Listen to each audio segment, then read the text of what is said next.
Baik Pak Yanto, ini vonis 6,5 tahun untuk Harvey Muiz dengan kerugian negara 300 triliun. Kemudian ini banyak yang kritik, bahkan Pak Prabowo juga ikut angkat suara. Benarkah ini terlalu ringan? Ya, saya ini hakim jadi terikat untuk tidak boleh mengomentari putusan hakim lain ya. Baik itu putusan judek bakti maupun judek juris itu. Jadi saya tidak boleh mengomentari. Namun dalam kasus ini yang perlu dipahami oleh semua pihak bahwa ternyata kasus ini adalah jaksanya banding. Artinya kalau ini banding berarti akan diadili di pengadilan tinggi. Sementara perkara yang dimintakan banding dengan sendirinya belum berkekuatan hukum tetap seperti itu, Mas. Tapi nah, kalau saya disuruh menilai karena saya hakim, ya. Ya, tapi Pak Yanto, kalau misalnya terkait dengan hal ini kan ada peraturan peraturan MA yang menyebutkan bahwa kalau di atas 100 miliar ini kan termasuk korupsi yang paling berat dan seharusnya 16 sampai 20 tahun penjara vonisnya ataupun tuntutannya. Kalau menurut Bapak ini sudah tepat atau belum, Pak? Ya memang kan ada saya tidak bisa menilai yang jelas karena ada peraturan Mahkamah Agung itu betul sekali, itu ada standar-standar itu betul ya. Nah, kenapa kok dia tidak menjatuhkan seperti itu? Ya saya nggak bisa menilai. Ditanyakan kepada yang mutus karena betul yang disampaikan saudara tadi ada standarnya sudah. Kalau sekian memang ada grade-nya seperti itu. Baik, Pak Yanto, kalau menurut Bapak komentar dari Pak Presiden ini, apakah Pak Presiden dalam hal ini fungsinya sebagai eksekutif, apakah ini sebagai bentuk intervensi? Apalagi di forum beliau menyatakan Pak Jaksa Agung naik banding dong gitu kan, langsung ditembak di tempat gitu. Ya karena Jaksa Agung kan pembantu presiden, eksekutif. Jadi kalau menurut pemahaman saya, beliau itu bukan intervensi, tapi penegasan. Saya juga mendengar pernyataan beliau, kalau sudah terbukti, kalau sudah nyata-nyata terbukti, kemudian kerugiannya ratusan triliun, sebaiknya kan dihukum 50 tahun kan begitu. Ya. Itu penegasan, jadi bukan intervensi. Kalau intervensi itu harusnya merah suruh hijau, harusnya hijau suruh merah, atau harusnya terbukti suruh bebas, itu intervensi. Tapi itu sebagai penegasan dan keprihatinan selaku kepala negara, itu menurut saya gitu. Jadi gini, saya ingin menegaskan gini ya, berat ringannya sebuah hukuman jangan dibenturkan dengan rasa keadilan. Karena berat ringannya sebuah hukuman di dalam undang-undang pun sudah ada pencantuman. Di Undang-Undang Tipikor misalnya, pasal 2 maksimum 20 tahun penjara atau seumur hidup, minimum 4 tahun. Itu berarti ini sebenarnya 6,5 tuh udah lebih dari minimum. Boleh. Nah, masalahnya adalah kemudian juga begini, nanti dalam ketika putusan hakim ada lagi hal-hal yang memberatkan dan meringankan. Hakim akan menilai kasus per kasus. Nah, hakim punya kewenangan penuh untuk menilai kasus per kasus. Tunjuknya bukti tadi Pak Yanto, ya, Hakim Agung tidak mau intervensi ke dalam putusan itu. Karena apa? Beliau sudah benar, luar biasa bagusnya beliau tidak mau merespon itu. Karena apa? Untuk menentukan berat ringan akan dilihat perannya, karena dalam hukum pidana itu ada yang namanya deal naming, penyertaan. Bentuknya itu adalah turut melakukan, membujuk melakukan, menyuruh melakukan, membantu melakukan. Ya, itu akan beda-beda penjatuhan sanksinya. Makanya merujuk kepada berat ringannya sebuah hukuman tidak boleh dibenturkan. Tapi kalau dilihat dari public exposure-nya? Nah, namun ingat, ada peraturan Mahkamah Agung yang mengatur indeks ya penjatuhan sanksi pidana untuk kasus korupsi. Dulu saya ikut menyusun merumuskan draft awalnya di Fakultas Hukum UI tentang indeksnya itu, walaupun angka-angkanya itu tidak sama dengan hasil yang terbit di Mahkamah Agung. Karena kita menyusun itu di UI, jadi ini putusan pengadilan menimbulkan ketidakadilan bagi masyarakat, beda-beda. Belum lagi nanti bedanya sebuah kasus korupsi 100 miliar antara polisi, jaksa, KPK, beda-beda perlakuannya di dalam proses penyidikan, penyelidikan, penyidikan dan penuntutan ini menimbulkan persoalan disparitas rasa keadilan bagi masyarakat. Tidak boleh itu terjadi. Negara tidak boleh membiarkan ada rasa keadilan tidak berbeda. Kita bertiga ini korupsi. Kamu disidik oleh polisi, kamu disidik oleh jaksa, saya disidik oleh KPK. Beda-beda. Persoalannya, waktu disidik oleh polisi dan oleh jaksa, Anda bisa disadap, tidak bisa disadap. Saya boleh disadap. Ini kan ada perlakuan yang oleh negara terhadap rakyat yang tidak adil. Nah, di situ saja sudah menimbulkan persoalan disparitas rasa keadilan. Nah, kemudian terkait dengan kasus ini, sekali lagi saya kembali kepada subjektif saya. Subjektif saya memang menurut hemat pribadi ya, saya melihat jauh dari rasa keadilan. Harusnya berapa, Pak? Harusnya berapa? Itu ada indeksnya. Saya tidak boleh menyebut itu karena kalau sudah ada putusan yang final berkekuatan hukum tetap, saya mau nyebut itu. Tapi karena sekarang belum ada putusan yang berkekuatan hukum tetap, saya tidak boleh. Saya tanya ke Pak Saud aja deh. Pak Saud harusnya berapa, Pak Saud?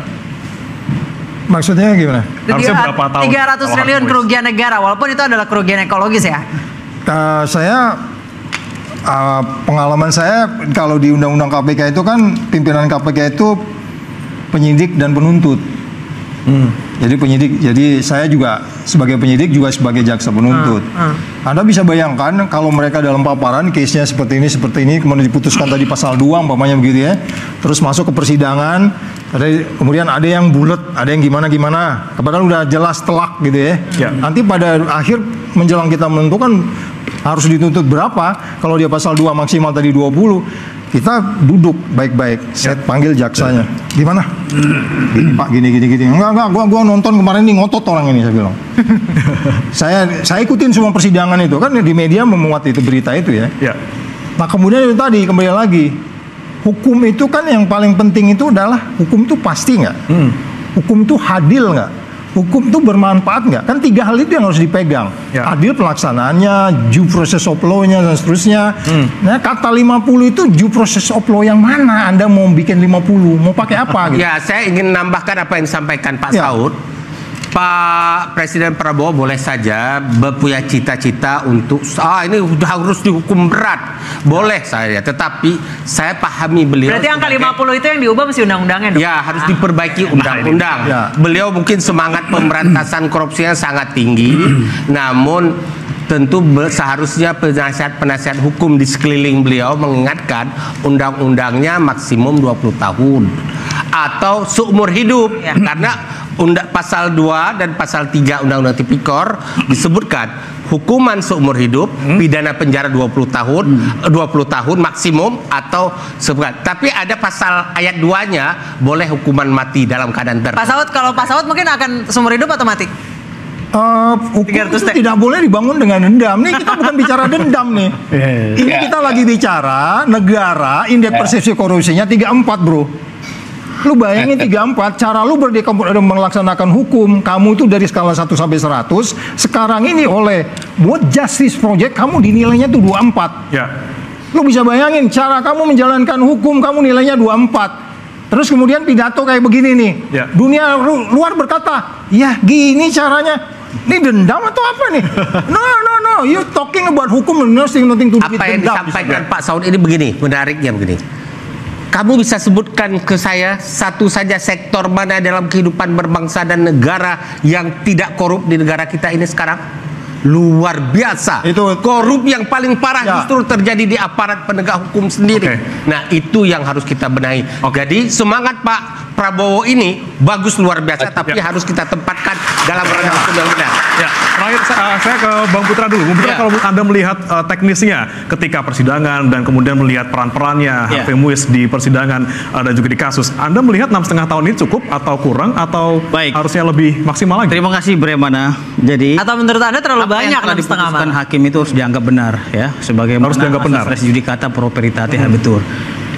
Hakim tentunya melihat dari fakta persidangan adanya kesesuaian antara keterangan saksi, bukti, keterangan ahli dan keterangan terdakwa. Perlu diingat kalau berbicara terkait dengan 6,5 tahun, pertimbangan hakim di sini harus kita baca secara utuh. Saya sudah mempelajari putusan perkara nomor 70, 71 dan 81. Nah, di situ dijelas keterlibatan Harvey Muiz di dalam tata niaga komoditas timah tersebut pada wilayah izin usaha pertambangan PT Timah periode 2018 ya. Kalau hasil audit BPKP itu kan yang diaudit itu kan periode 2015-2022. Sedangkan Harvey Muiz dan kawan-kawan itu masuk itu di 2018. Ya. Jadi faktor yang kerugian negara ada 3 komponen nih ya yang diaudit oleh BPKP berdasarkan putusan pengadilan Tipikor. Yang pertama ya, komponen kerugian negara atas kerjasama ya penyewaan alat processing pelogaman sebesar 2,2 triliun. Kerugian yang kedua ya, komponen yang kedua itu kerugian negara ya atas pembayaran timah dari tambang ilegal sebesar 26 triliun. Nah, komponen yang ketiga nih, ini perlu dipertanyakan nih oleh audit BPKP ini, yaitu kerugian negara atas kerusakan lingkungan akibat penambang ilegal. Berdasarkan fakta persidangan ya, majelis hakim tidak menemukan adanya keterlibatan besar yang dilakukan oleh Harvey Muiz dalam kasus ini karena dia hanya sebagai representatif dari PT Repainet Bangka Tin. Dan memang kalau Tipikor belum ada yang mengatur ya, Bang Pitra ya. Ingat loh, kalau memang ini berbicara keadilan ya, audit BPKP itu melakukan audit dari periode 2015 sampai 2022. Berapa perusahaan yang bekerja sama dengan PT Timah? Sebanyak 375 perusahaan. Audit, berani nggak BPKP mengaudit 375 perusahaan ini? Banyak banget Bang itu Bang. Jangan hanya PT RBT sama PT Timah saja. 375 perusahaan ini mana? Nah, jadi nggak bisa juga kita salahkan Harvey Muiz. Wow, dia harus bayar 300 triliun. Tidak bos. Terdakwanya di kasus ini 22 terdakwa. Bang Pitra mengatakan bahwa vonis untuk Harvey Muiz dan juga Harun Halim ini sudah tepat karena keduanya ini tidak terlibat langsung terutama terkait dengan kerusakan lingkungan di sana. Namun jika benar-benar ada hakim yang sengaja memberi vonis ringan, evaluasinya dari MA seperti apa Pak? Nah, kalau ringannya itu normatif tidak ada faktor X ya nggak ada masalah.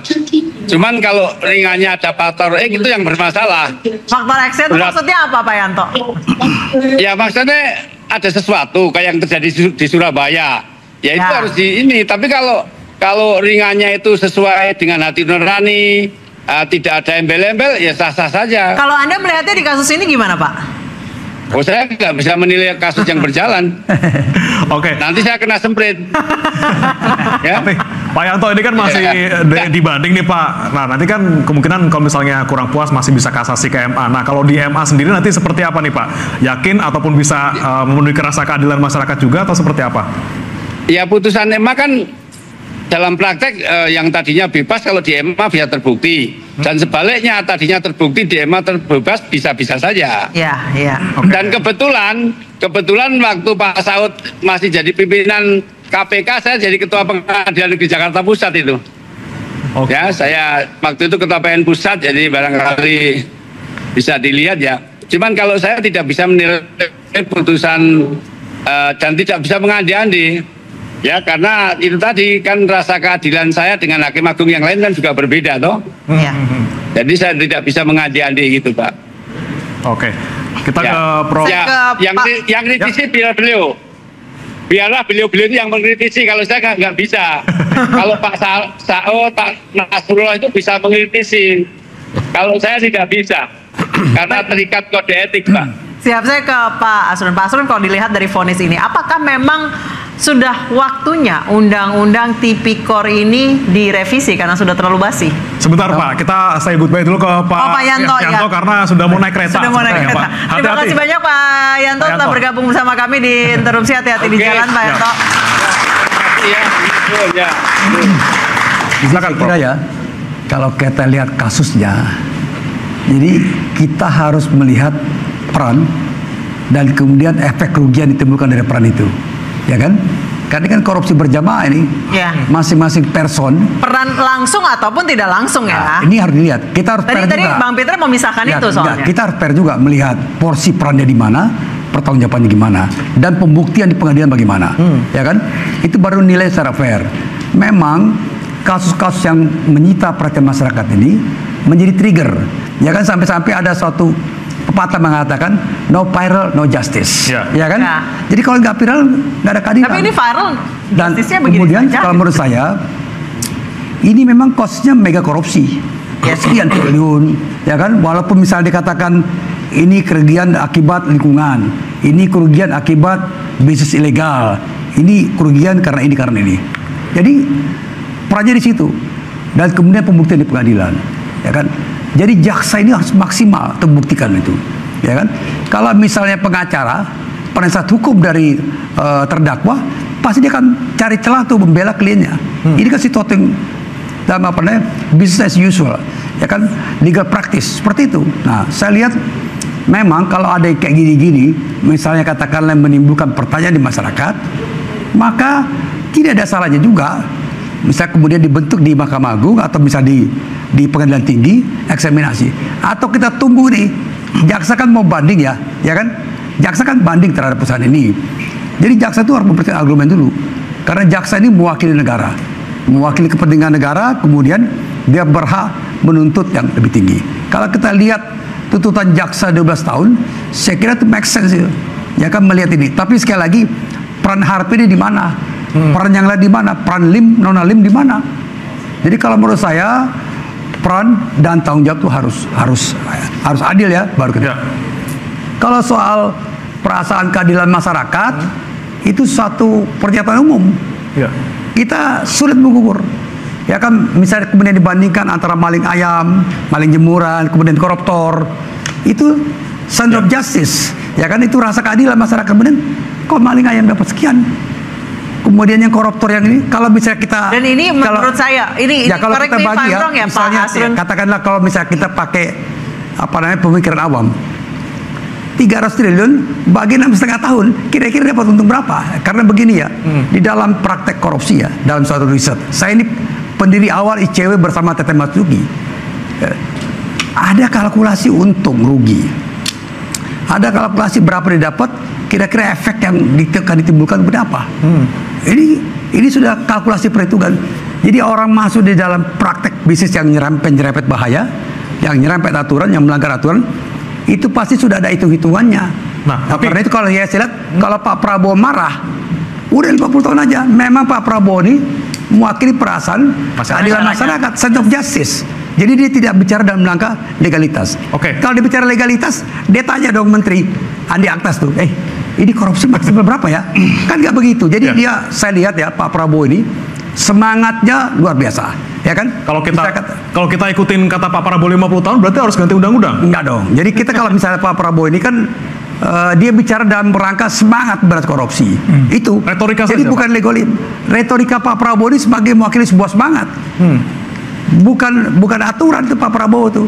Kalau bicara aturan Andi Aktas yang bicara, ya kan? Atau Komisi 3 Habib Rahman yang bicara. Ini yang bicara Pak Prabowo sebagai mewakili masyarakat. Udah 50 tahun aja. Ada juga misalnya dulu ya dalam kasus misalnya Akhil Mukhtar MK, ya kan? Sampai ada yang internal MK, orang terkait MK, hukum mati aja. Ya kan? Jadi semacam suatu peran meluap ini karena kemarahan. Kita juga, Anissa, ya, saya kira kita juga harus mengedukasi masyarakat, melihat kita ini, mengedukasi masyarakat, mengedukasi masyarakat secara rasional. Di mana perannya?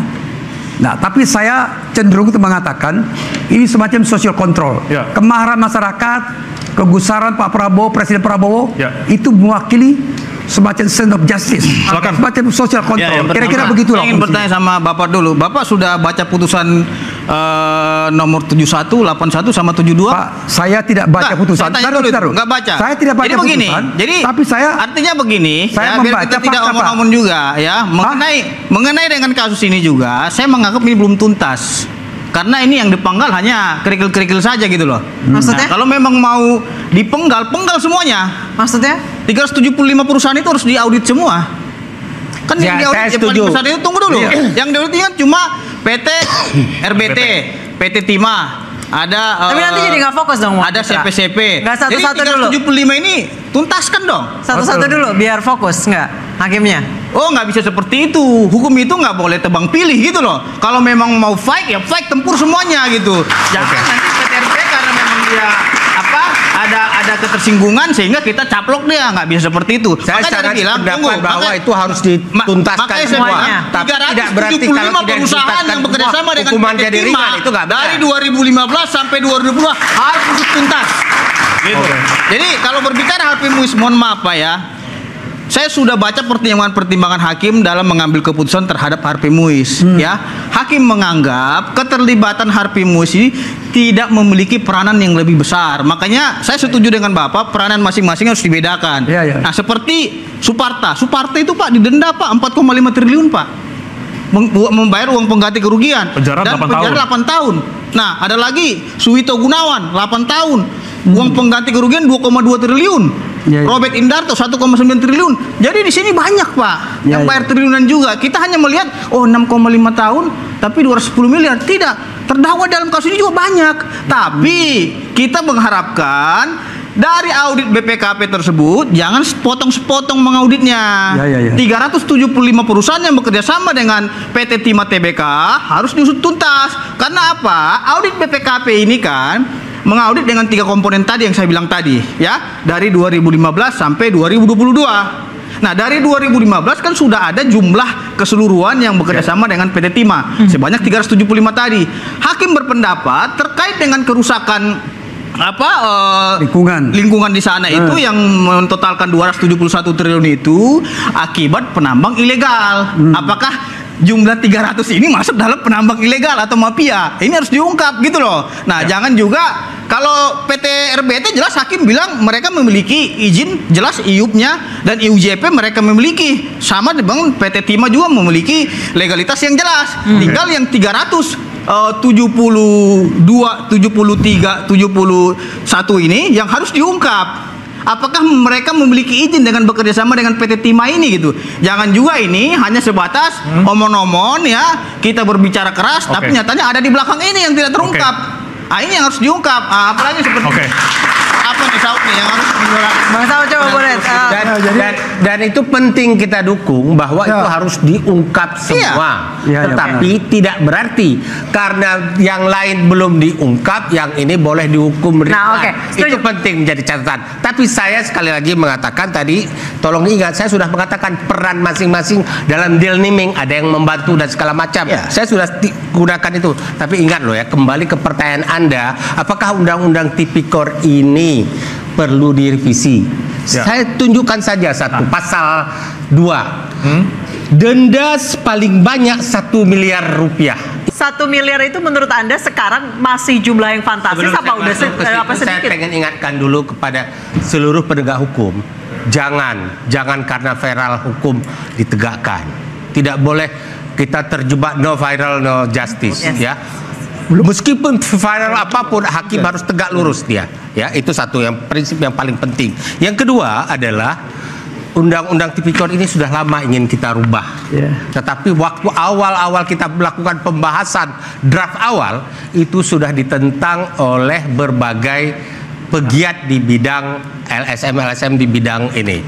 Nah, bahkan kita sebenarnya ingin memberikan kelonggaran, kemudahan bagi aparat penegak hukum. Korupsi itu tidak perlu ada kata-kata kerugian keuangan negara.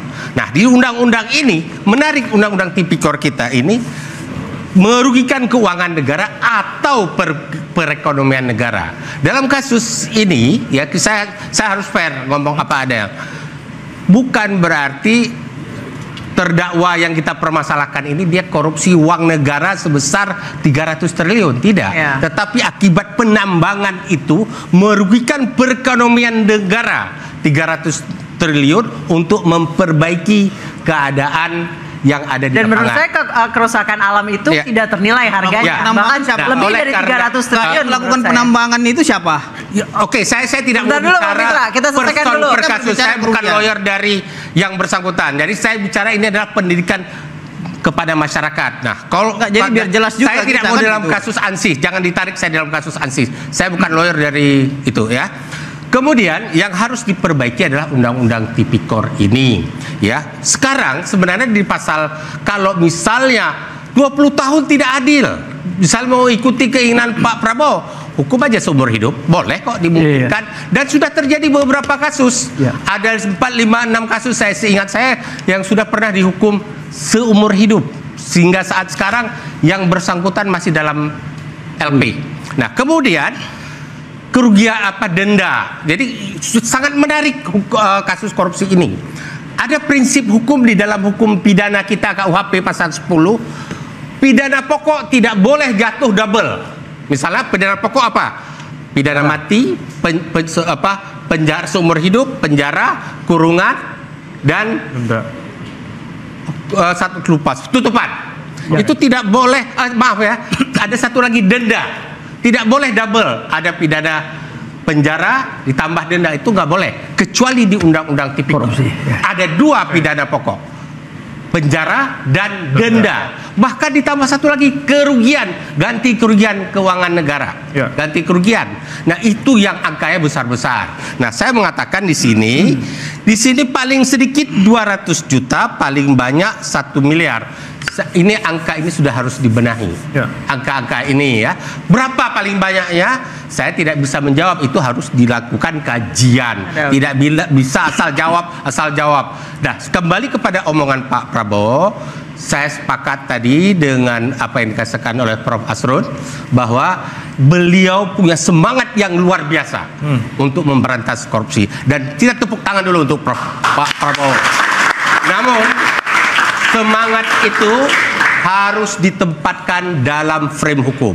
Semangat beliau itu harus beliau perintahkan segera Menteri Kehakiman, Menteri Hukum dan HAM. Buat draft RUU Tipikor yang baru. Cepat kirim ke DPR. Perintahkan beliau kepada fraksi-fraksi yang menjadi KIM untuk segera membahas ini. Dan satu lagi, jangan hanya Undang-Undang Tipikor, RUU KUHP yang sudah 20 tahun di DPR segera tuntaskan. Jangan DPR hanya membuat PSNPN. Pemerintah sibuk dengan proyek strategis nasional. Peraturan perundang-undangan yang mengatur sistem peradilan apakah bukan proyek strategis nasional? Itu dulu, benahi itu. Jangan sampai 20 tahun di DPR mangkrak terus. Karena apa? DPR setiap ini ada kesalahan sistem ketatanegaraan. Ini Prof. Asrun harus bicara ini. Kenapa? Setiap saat masa reses. Begitu 2 tahun menjelang pemilu, tidak ada lagi yang masuk ke DPR. Mereka sudah pulang sibuk ke dapil. Tahun pertama mereka belajar dulu. Hanya ada 2 tahun. Jadi bahasa lainnya yang disampaikan Pak Nasrullah itulah, yang mulia Bapak Presiden, Anda jangan bicara piecemeal. Jangan bicara sepotong-sepotong. Bicara gambar yang besar, indeks persepsi korupsi 34 itu perilaku jaksa, perilaku hakim, perilaku polisi, perilaku TNI, perilaku pegawai negeri, perilaku rektor, itu semua banyak di situ. Jadi Presiden harus memiliki strategi nasional pencegahan dan penindakan yang clear. Termasuk tadi undang-undang KPK-nya, undang-undang Tipikornya, kemudian strateginya Pak Prabowo tahun 2029 mau dapat indeks persepsi korupsi berapa, ini kan belum clear. Dia harus ngomong, Menteri, gua mau ini ya, gua selesai tahun 2029, indeks persepsi korupsi 50. Enggak, saya ralat. Karena saya ekonomi mau 8%, indeks persepsi korupsi harus 60. Dia harus menyampaikan itu. Jadi yang piecemeal tadi, kan sebelumnya udah ngomong tuh harus dibebasin, ya nggak? Yang waktu di depan mahasiswa tuh, yang di Mesir. Nah itu kan, itu Pak Saud, apakah pernyataan kemarin itu hanya untuk cuci tangan dari citra buruk dari wacana damai? Saya sependapat dengan Pak Nasrullah, ada sesuatu yang sangat excited. Anda kalau excited tuh ibarat baru jatuh cinta. Wah, itu bagus semua. Semua diomongin gitu, yang kita harus dijaga. Jadi tapi excitednya beliau itu harus dijaga oleh yang tadi Pak Nasrullah bilang, para menteri harus bisa menjabarkan ini. Kalau saya pahami Pak Prabowo yang dari dulu saya kenal beliau, dekat dengan beliau kalau untuk korupsi ini memang sangat keras.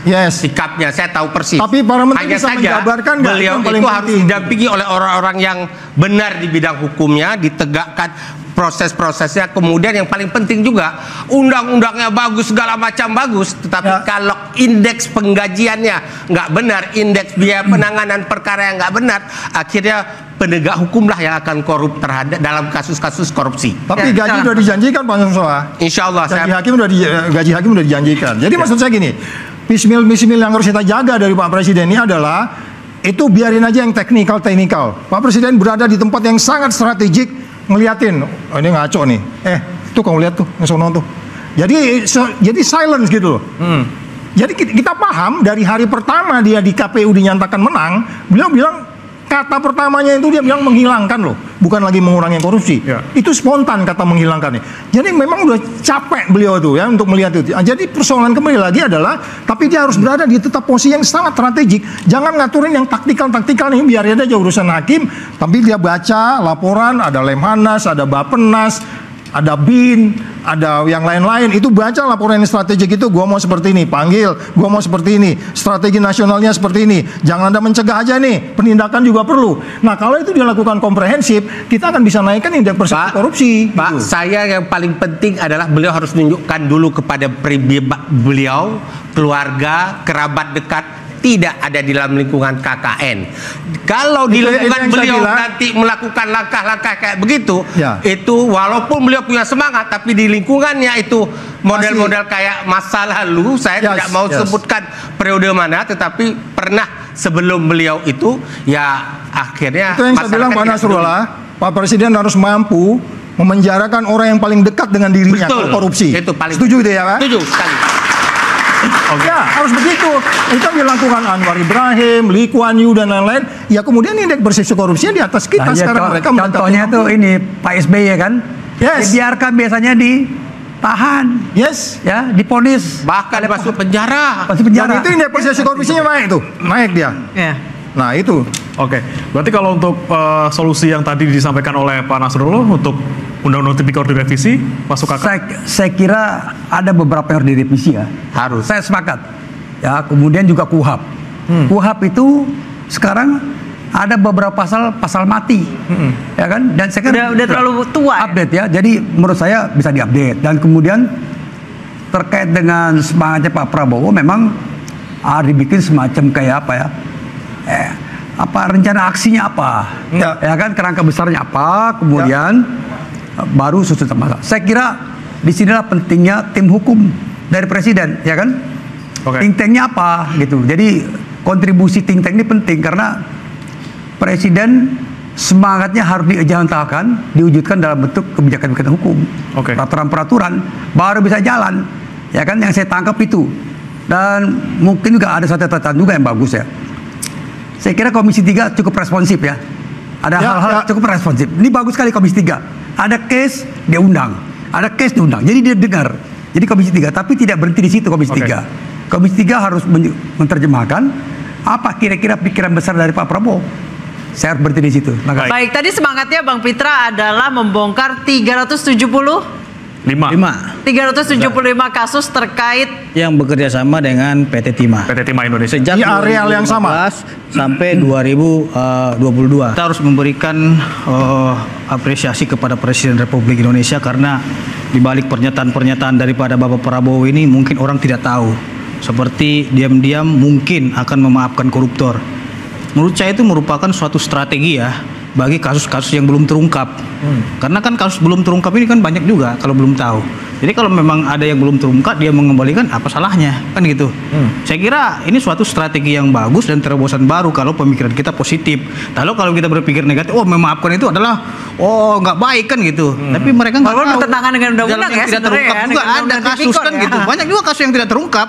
Jadi kalau memang dia balikin ya itu merupakan suatu strategi menurut saya terobosan baru. Jadi Pak Presiden harus kita berikan apresiasi setinggi-tingginya dan beliau merupakan panglima keadilan bagi saya kan gitu. Terus yang kedua, Harvey Muiz ya saran saya sebaiknya pemerintah mengangkat dia sebagai duta anti korupsi. Karena apa? Jangan dong. Karena ini kan selalu dikorbankan terus dia. Ditumbalkan terus seolah-olah 300 triliun ini dia sebagai penikmatnya gitu loh. Padahal yang 300 triliun ini kan akumulasi dari 3 komponen yang saya bilang tadi. Yang dari kerusakan lingkungan 271 triliun. 271 triliun itu juga kan masih penilaian BPKP. Ya ini karena belum secara apa, belum secara real materialnya kan gitu. Maka saya berharap ya pemerintah Republik Indonesia agar mengangkat Harvey Muiz sebagai duta anti korupsi nasional Republik Indonesia agar bisa menjadi edukasi kepada masyarakat lainnya. Penutup saya ini karena ini segmen terakhir, saya ingin menyampaikan pepatah Batak di sini karena saya berasal dari Batak, lahir dan besar dari darah Batak. Saya akan sampaikan ini. Cakep. Oh belum. Unang misalahon matanyari. Cakep, apa tuh? Jangan salahkan matahari, saya terjemahkan. Ngolos dona hansit. Kalau mata yang salah gitu ya. Atau halimataon atau marsait. Itu gak Jadi ada artinya nih. Artinya jangan salahkan orang lain atau pihak lain. Padahal kelemahan atau kesalahan ada pada dirimu sendiri. Iya, gitu. mantap. Jadi ini makna dari pepatah-pepatah tadi. Kita harus bercermin juga. Jangan kita bilang oh ini padahal diri kita juga munafik gitu. Nah, itu yang saya sampaikan dalam testimoni terakhir ini. Silakan, Mas. Ya, jadi sekali lagi saya mengingatkan kita bisa nggak ya menaikkan angka indeks persepsi korupsi yang kita dapat 34 ini. Ada 9 lembaga yang menilai, ya mulai dari cara kita bersaing, cara kita memberi izin dan seterusnya. Cara menaikkannya adalah semua instansi yang ada di Indonesia ini, apalin aja, semua instansi yang ada di Indonesia apa? BPK tuh tadi ngitung-ngitungnya tuh, ya enggak? BTS malah BPK kena, kan gitu ya. Jadi semua kita harus sepakat apa yang disampaikan Presiden itu adalah sebenarnya perintah. Jadi sebenarnya Presiden batuk aja kita harus udah tahu, oh dia ini mau berhenti nih, korupsi berhentikan. Jadi jangan bermain-main lagi menjustify. Kalau dia salah statement, ya memang dia bukan fakultas hukum tuh, profesor yang paham itu soal hukum. Jadi sekali lagi kalau soal statement itu ada message yang disampaikan ke publik itu adalah clear sekali, mari kita naikkan indeks persepsi korupsi kita. Hal-hal yang kecil seperti ini yang kita harus benahin gitu. Saya katakan kecil, ini dalam pengertian cara berpikir. Kalau persoalannya besar sekali dong, besar. Itu ada 200 berapa perusahaan itu yang sebenarnya harus didalami lagi. Apakah kejaksaan sudah mendalami itu? Ya kan? Makanya kembali lagi hukum yang pasti, hukum yang adil, hukum yang bermanfaat. Anda pergi kemana aja kuliah fakultas hukum ini pasti 3 hal ini gitu loh. Ini adil nggak sih? Ini bermanfaat nggak sih? Ini membuat kepastian nggak sih? Makin nggak pasti kan? Nah itu mungkin yang saya perlu ingatkan ya. Jadi sekali lagi kita apresiasi apa yang disampaikan Presiden. Tapi please Pak, malam ini kita sampaikan biar yang piecemeal itu orang-orang di bawah aja deh yang bikin statement. Jadi kalau di luar negeri itu biasanya dipegang oleh sekretaris 3. Jadi kalau salah ngomong, dubesnya bisa benerin gitu loh. Kalau sekarang kan kalau Pak Presiden ngomong kan susah benerinnya. Malah yang di bawah takut mengkoreksi Pak ya, Pak Nasrullah ya. Nah itu udah biarin orang di bawah aja. Jadi Bapak diam aja, panggil, ini gimana nih? Kok SIM masih susah tuh ngurusin nih, ya kan? Nah, jadi yang gitu-gitu itu cukup nggak usah di publik. Kira-kira gitu dari saya. Terima kasih. Baik. Jadi apa yang dikatakan oleh Pak Prabowo itu koruptor bisa dihukum 20 tahun, sebetulnya secara hukum sudah sudah tercover ya di dalam hukuman seumur hidup. Itu lebih dari 50 tahun tuh, ya kan? Tapi memang tidak disebutkan itu. Kemudian yang soal Presiden mau memaafkan koruptor, ya kan? Sebetulnya ada instrumen hukum yang disebut sebagai pengawasan internal dalam beberapa kasus, tapi ini kasus-kasus kecil, small cases ya. Misalnya ada korupsi, misalnya pejabat di rumah sakit misalnya, ya kan, ketahuan ada pemeriksaan BPKP, ada kerugian negara karena penyalahgunaan, kemudian dia setor uang itu, ya kan, selesai urusannya. Nah ini kayak gini-gini. Tapi kalau untuk kasus besar, wah ini susah terungkap baru. Saya sepakat kalau satu kali bertindak babat habis. Jangan hanya 1, 2, 3 perusahaan. Kalau memang toh ada satu sinyalemen 75 atau 100 segala macam, babat habis. Jadi ini baru namanya ada keadilan, sehingga kita bisa lihat cerminannya di mana, ya kan? Dan kepastiannya, Prof.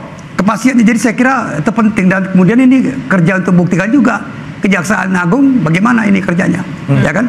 Jadi jangan tebang pilih, babat habis. Dan itu yang ditunggu oleh Pak Prabowo. Makasih. Baik, Prof silakan. Ya. Saya berharap Pak Prabowo bisa keluar dari kungkungan masa lalu, rezim-rezim sebelumnya atau rezim yang sebelumnya. Tidak boleh beliau terkekang dengan rezim sebelumnya. Demikian juga di dalam penyusunan kabinet. Oke lah, tahun pertama Anda tidak kerasa kusuk, hati-hati agar tidak terjadi goncangan di dalam kehidupan berbangsa. Tapi dalam tahun kedua Anda sudah harus benahi itu. Anda harus ingat loh, ya, ada sebagian yang ada sekarang di dalam kabinet 2014-2019 bukan pendukung Anda, justru mereka penghujat Anda. Bahkan sebagian 2019 mereka yang telah mencurangi Anda dalam pemilu 2019. Saya berani mengatakan itu karena saya tahu. Nah, kemudian Pak Prabowo, Anda bicara penegakan hukum boleh, bagus, tapi jangan melakukan intervensi di dalam penegakan hukum dalam kapasitas sebagai kepala pemerintahan. Namun dalam kapasitas sebagai kepala negara Anda harus membenahi penegakan hukum. tapi jangan masuk dalam kasus per kasus yang mikro. Bicaralah secara umum makro. Karena kepala negara salah satunya memimpin lembaga eksekutif, yudikatif, legislatif, konstitusi dan lain-lain ya. Anda harus pimpin itu. Dan pilih orang-orang yang benar, jangan orang-orang yang seharusnya disapu lagi. Ini kayak betul. Nah, angka 50 tahun yang disebutkan oleh Presiden Prabowo, jangan dipikirkan angka 50 tahunnya, tapi adalah semangat pemberantasan korupsi yang digelorakan oleh Presiden Prabowo Subianto.